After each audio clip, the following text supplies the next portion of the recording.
2016, how truth was destroyed so you'd buy the government's propaganda. We're an empire now, Karl Rove nefariously asserted in 2004, and when we act, we create our own reality.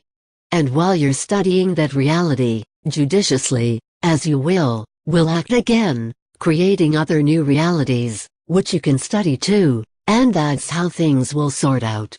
We're history's actors. And you, all of you, will be left to just study what we do.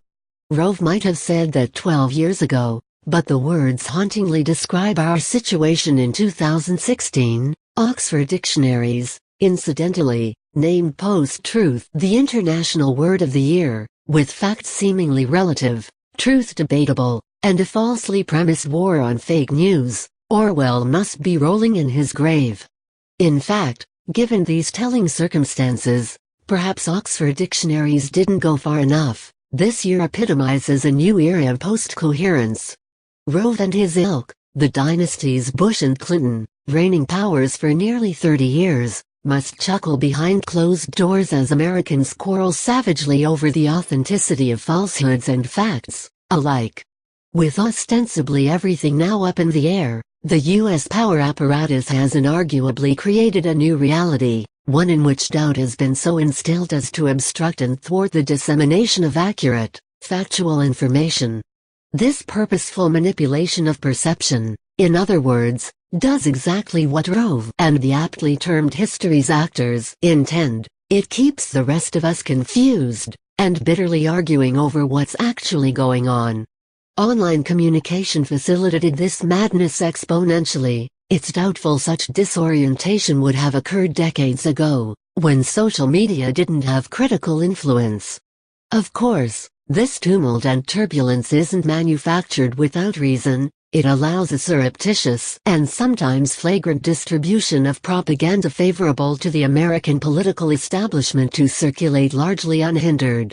But those aspects of post-coherence unintentionally also gave rise to a furious backlash. The Internet might facilitate confusion and propaganda, but it is, after all, a global library of information, and wary independent and alternative media outlets immediately tear apart false information published by collusive corporate media prostitutes.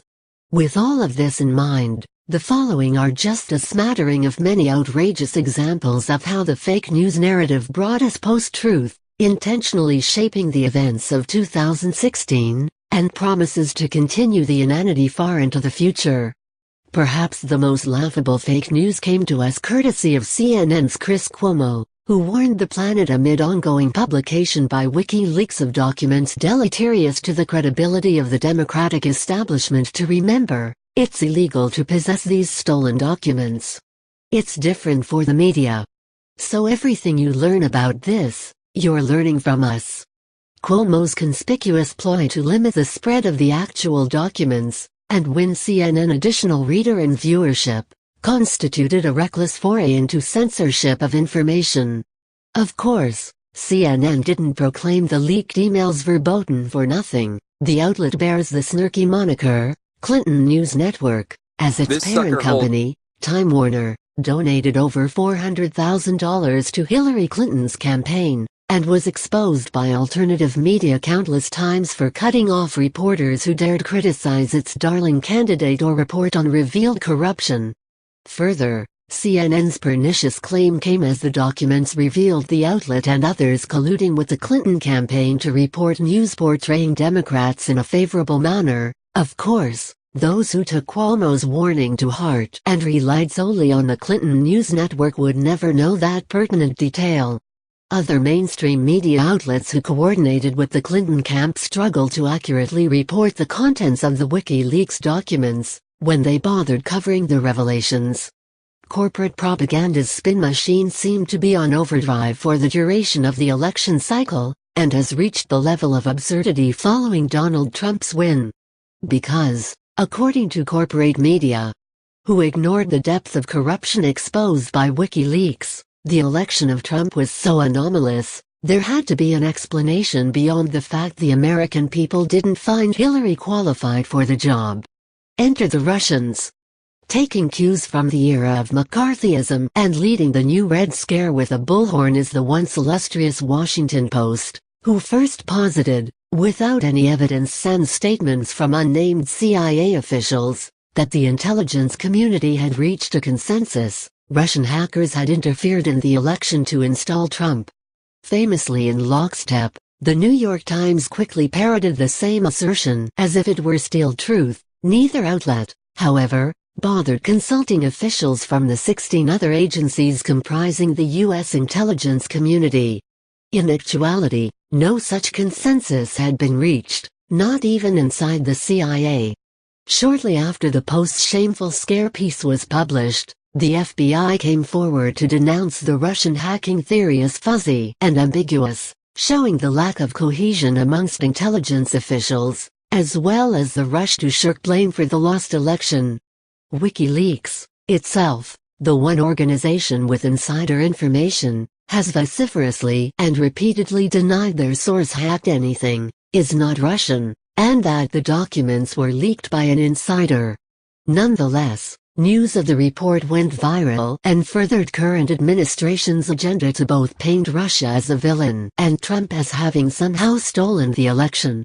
Indeed, the utterly unproven Russian hackers theory provided the impetus for President Obama to an embarrassing diplomatic meltdown this week, announcing the expulsion of 35 Russian diplomats, sanctions, and the shuttering of 2 compounds owned by Russia. While that move could have easily brought the 2 superpower nations yet closer to military conflict, Russian President Vladimir Putin allowed cooler heads to prevail, went against the fury of other officials, and announced there would be no diplomatic tit-for-tat. No United States diplomats would be expelled from Russia.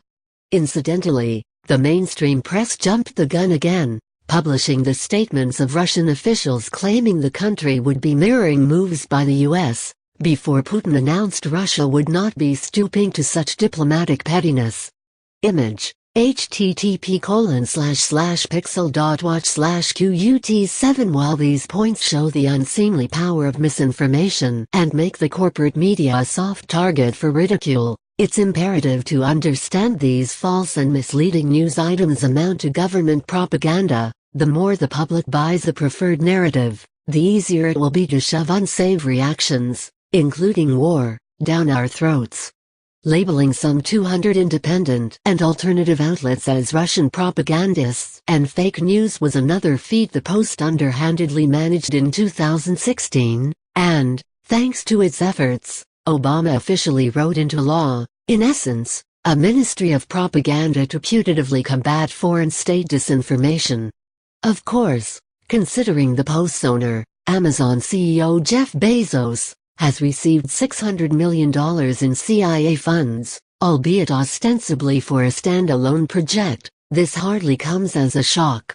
With truth in the balance, 2016 seemed to be a year plucked straight from the pages of George Orwell's 1984, perhaps lightly edited by Aldous Huxley.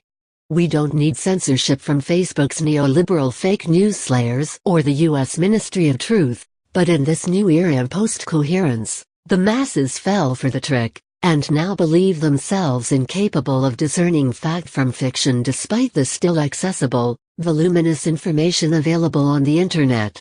If the somnambulant masses were coherent enough to see through the ploy, freedom of speech and the press wouldn't currently hang in the balance. An idiotic need to be spoon-fed information could quash the institutions at the heart of our supposedly free society. However, until the government acts more drastically, we still have independent media, whose integrity has a phenomenal track record of refusing to publish bogus information, or retracting any items later found to be mistaken. In the very near future, without hawk-like vigilance, dissenting opinion, and reports accurately depicting corruption endemic in government may become a thing purely of the past. Read more at http://thefreethoughtproject.com/information-destroyed-truth-propaganda/#SY1 SHEEPLE 30 GCFL 7.99